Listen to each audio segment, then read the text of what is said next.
Ang alamat ng bahaghari. Muling inisalaysay ni Rene O. Villanueva. Panahon na para simulan ng pagtatanim. Dinalaw ni Bulawan ang kanyang payaw sa gilid ng bundok. Nalungkot si Bulawan. Sira ang mga bato sa gilid ng payaw. Agad nagtrabaho si Bulawan. Inayos niya ang mga bato sa gilid ng payaw. Nasiyahan siya nang matapos ang gawain. Bukas, maaari na akong magsimulang magtanim. Masayang umuwi si Bulawan, ang makisig na binatang magsasaka. Kinabukasan, handa na si Bulawan para magtanim. Pero, sira na naman ang mga bato sa gilid ng payaw. Muli, buong araw na inayos si Bulawan ang mga bato. Palubog ng araw nang matapos siya. Bukas, pwede na ako magsimulang magtanim. Nasisiyang sabi ni Bulawan sa sarili. Pero kinabukasan, ganun uli ang nangyari. Sira na naman ang mga bato sa gilid ng payaw. Muli, kinumpuni ni Bulawan ang ayos ng mga bato.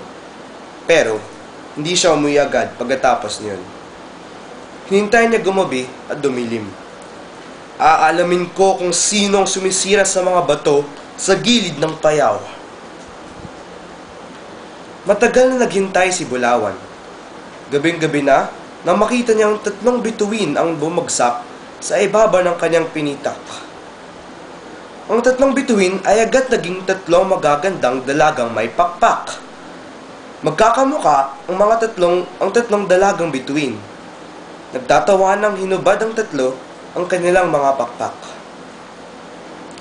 Masayang naghabulan, nagtalunan, nagsampahan ang 3 sa payaw. Hanggang sa gumuho ng bato, ang mga bato na kakumpuni lamang ni Bulawan. Tahimik na lumapit si Bulawan sa 3. Mabilis niyang dinaklot ang isang pares ng manipis at kumikinang na pakpak. Nabulabog ang 3 nang maramdaman si Bulawan. Ang pakpak ko! Ang pakpak ko! Iyak ng mabansong dalagang bituin. Mabilis na siniot ng 2 dalaga ang kanilang pakpak. Sa buong bilis na lumipad, balik sa langit. Ang pakpak ko! Iyak ng iyak ang naiwang dalagang bituin. Inala ni Bulawan ang dalaga. Dahil hindi makabalik sa langit, niyaya siya ni Bulawan sa kanyang kubo. Itinago ni Bulawan ang pakpak ng dalaga sa isang banga. Tinuruan ni Bulawan ang dalaga na magluto at gumawa ng mga gawaing bahay. Di nagtagal, umibig sa isa't si Bulawan at ang dalagang bituin. Pagkaraan, nagpakasal sila hanggang sa magkaroon ng supling. Akala ni Bulawan, nalimutan na ng asawa ang kanyang pakpak. Isang araw, naiwanang bukas ni Bulawan ang bangang kinalagayan ng pakpak ng asawa. Niloko pala ako ni Bulawan! Ngit-ngit na sabi ng may bahay sa sarili. Mabilis niyang kinuha ang kanilang panganay matapos isuot ang pakpak. Saka mabilis na lumipad patungong langit. Huli na nang matanaw ni Bulawan ang pagpataas na asawa at anak. Naawa si Lumawig sa sobrang lungkot ni Bulawan. Nang magpakita ang bathal na mga igorot kay Bulawan, kinuwento niya kay Lumawig ang lahat. Tutulungan kita, sabi ni Lumawig kay Bulawan. Kinabukasan, isang lubid na nakabitin sa langit ang nakita ni Bulawan. Kahit natatakot, inakyat ni Bulawan ang lubid hanggang makarating sa langit. 8 magkakamukhang babaeng bituin ang sumulubong kay Bulawan. Makakausap lamang niya ang asawa kung may tuturo niya kung sino ang kanyang may bahay. Humingi ng tulong si Bulawan kay Lumawig. Isang bubuyog na humingi-huni sa tenga ng isa sa mga babaeng bituin.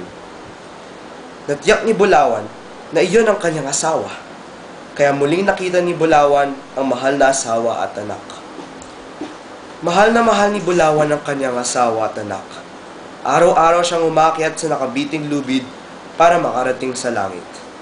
Kahit mapanganib, araw-araw niyang inakyat ang lubid para madalaw ang asawa at anak. Sa labis na awa ni Lumawig kay Bulawan, Isang makulay na bahaghari ang nilikha niya para maging daan ng mabait na ama tungo sa kanyang pinakamahal na asawa at anak. Nang matyak na nagsisi at nagbago na si Bulawan, pumayag ang asawa na makasama ang kanyang mag-ama sa lupa. Mula noon, tuwing lumilitaw ang kalawakan ng baghari, naalala ng lahat ang dakilang pagmamahal ng isang ama sa kanyang may bahay at anak. Ang alamat ng bahaghari.